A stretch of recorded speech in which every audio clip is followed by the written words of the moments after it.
यहाँ पर आपको अहम खबर देंगे। पीपल्स पार्टी और नून लीग के पस पर्दा राबते रंग दिखाने लगे हैं। बुज़दार के खिलाफ अदम एतमाद की बिलावल की तजवीज़ नून लीग ने संजीदगी से गौर करना शुरू कर दिया। शहबाज शरीफ ने सीनियर रहनुमाओं से राय मांग ली है। इस हवाले से मज़ीद तफसीलात बताएंगे नुमाइंदा सिद्दीक साजिद हमारे साथ मौजूद है। जी सिद्दीक, बताइएगा।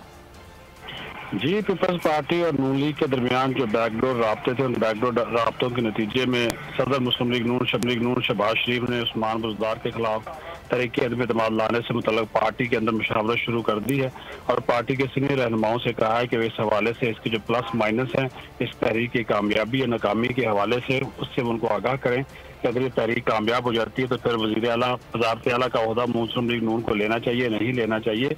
इसके ऊपर भी जो पार्टी के रहनुमा हैं उनसे तफसीली जो है वो राय मांगी गई है। ज़रा का ये भी कहना है कि मुस्लिम लीग नून को ये तजवीज़ दी गई थी पीपल्स पार्टी की जानब से कि हुकूमत के खिलाफ बड़ी एहतजाजी तहरीक का कोई इम्कान जो है वो इस वक्त नज़र नहीं आ रहा अपोजिशन की तकसीम की वजह से। लिहाजा जो कानूनी ऑप्शन हैं, आइनी ऑप्शन हैं, उनको इस्तेमाल में लिया जाए ताकि हुकूमत पर दबाव बढ़ाया जाए। और इस सिलसिले में उस्मान बुज़दार के खिलाफ अगर अदम एतमाद की तहरीक पेश की जाए तो हुकूमत के लिए मुश्किल खड़ी हो सकती है, क्योंकि तरीन ग्रुप जो है वो इस हवाले से अहम किरदार अदा कर सकता है। जी, बहुत शुक्रिया अपडेट करने के लिए सिद्दीक साजिद।